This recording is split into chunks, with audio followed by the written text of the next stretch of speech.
आप लोगों का स्वागत है। मैं सुरेंद्र त्रिपाठी। पहले आप लोगों को मैं बधाई दे रहा हूं। आप लोग 6 में से क्लास 7 में पहुंच गए हैं।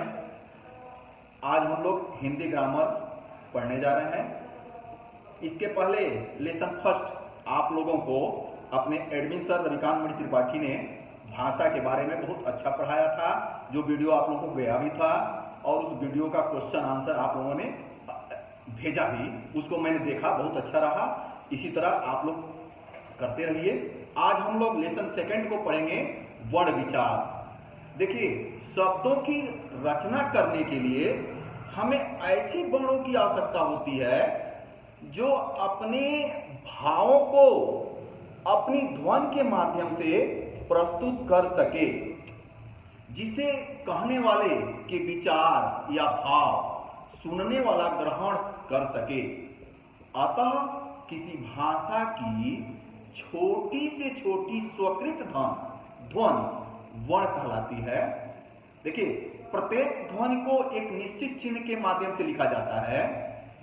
जैसे कमल शब्द है, उसमें क धन, अ धन, म धन, अ धन, ल धन, अ ध्वनियों की प्रयोग की गई है।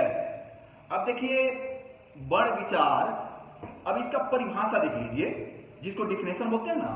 देखिए, वर्ण भाषा की वह सबसे छोटी ध्वनि है जिसके और अधिक टुकड़े नहीं किए जा सकते हैं।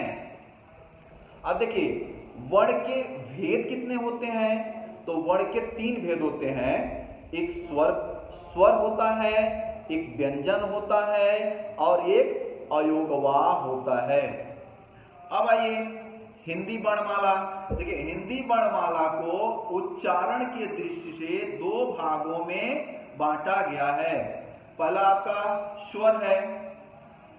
जिन वर्णों का उच्चारण किसी मतलब यह किसी दूसरे वर्णों की सहायता के बिना होता है, यानी कह रहा है जिन वर्णों का उच्चारण किसी दूसरे वर्ण की सहायता के बिना होता है, उसे हम क्या कहते हैं? स्वर कहते हैं। स्वर भी 2 प्रकार के होते हैं। एक ह्रस्व स्वर होता है, एक दीर्घ स्वर होता है। अब आइए,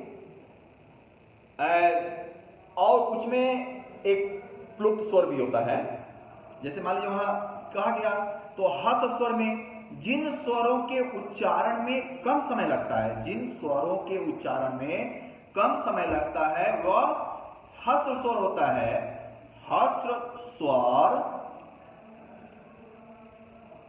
4 हैं, जैसे अ, ई, ऊ, री। देखिए, इसमें कम समय लगा, मतलब जिसमें कम समय लगेगा उसे ह्रस्व स्वर कहेंगे। जैसे अ, ई, ऊ, री, इसमें कम समय लगता है। और उसी तरह दीर्घ स्वर, तो जिन स्वरों के उच्चारण में अधिक समय लगता है उन्हें दीर्घ स्वर कहा जाता है। जैसे आ, ई, ऊ, ए, ओ, औ, आ को भी दीर्घ स्वर कहा जाता है। अब आइए प्लुप्त स्वर। एक प्लुप्त स्वर भी होता है। जिन स्वरों के उच्चारण में ह्रस्व स्वर व दीर्घ स्वर की अपेक्षा अधिक समय लगता है उन्हें प्लुप्त स्वर कहा जाता है। जैसे ओम। भाई, इसमें अधिक समय लग रहा है कि नहीं लग रहा है?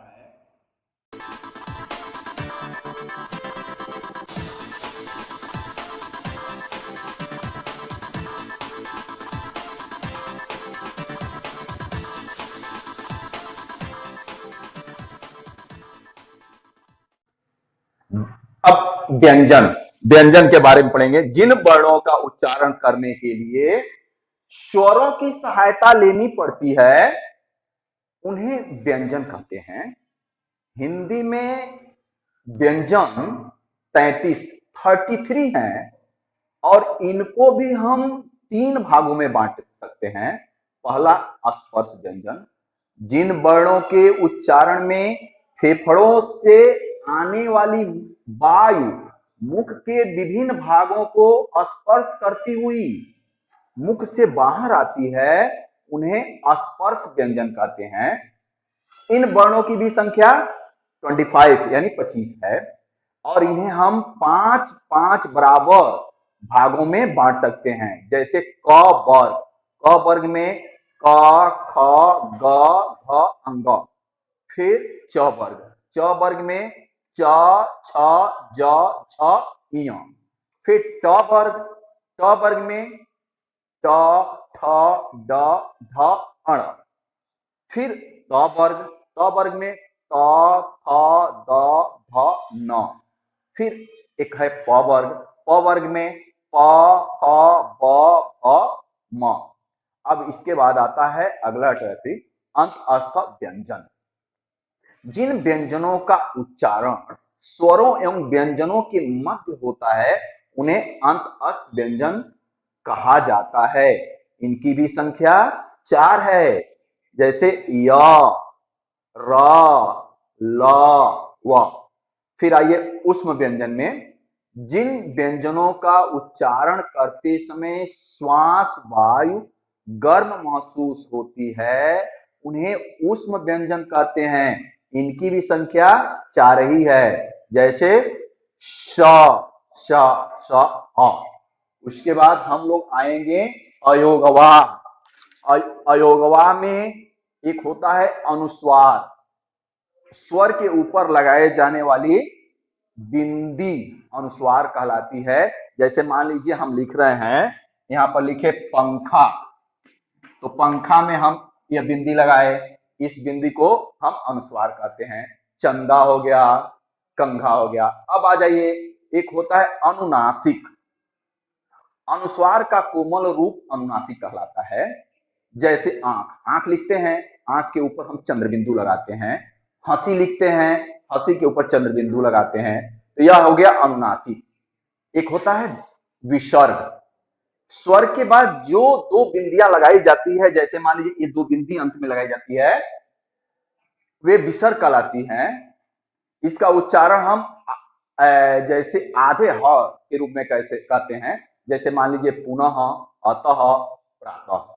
अब अगला आइए, उच्चारण के आधार पर व्यंजनों के भेद, जिसमें एक है अल्प प्राण व्यंजन। जिन वर्णों का उच्चारण करते समय श्वास वायु का प्रयोग विशेष रूप से करना पड़ता है, उसे अल्प प्राण व्यंजन कहते हैं। हिंदी वर्णमाला में प्रत्येक वर्ण का पहला और तीसरा और 5वां अक्षर अल्प प्राण होता है। महाप्राण व्यंजन, जिन वर्णों का उच्चारण करते समय सांस वायु का प्रयोग विशेष रूप से करना पड़ता है, उन्हें महाप्राण व्यंजन कहते हैं। इसमें भी हिंदी वर्णमाला में प्रत्येक वर्ण का दूसरा तथा चौथा अक्षर महाप्राण होता है। तो इस आधार पे आप लोगों को मैं कुछ क्वेश्चन दे रहा हूं, उस क्वेश्चन को आप लोग करेंगे और करके एक नोट्स बनाइए और फिर अपने ग्रुप में उसको भेजिए। जैसे मान लीजिए वर्ण किसे कहते हैं, व्यंजन किसे कहते हैं, अल्प प्राण और महाप्राण में क्या अंतर है, ऊष्म व्यंजन किसे कहते हैं, और इसको आप लोग इसको लिखने के लिए कर लीजिए, आप लोग सेव कर लीजिए। और मैं थोड़ा बगल में भी हो जा रहा हूं, आप लोग इसको सेव कर लीजिए। और जो भी कमेंट हो आप कमेंट बॉक्स में लिखिए। आगे के लिए अगले वीडियो में फिर अगला चैप्टर रहेगा। तो धन्यवाद।